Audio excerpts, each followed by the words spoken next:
got one with a gold medal over me. That was brilliant. Absolutely. Taxi driver, very polite, thank you very much, sir.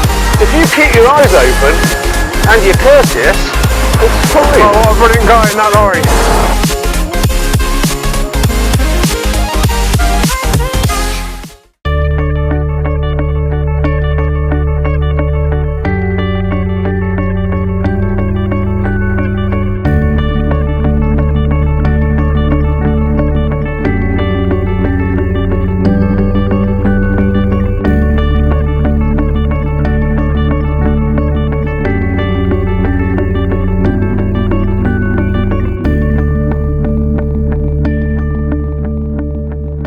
Cyclists get wet, cold and tired.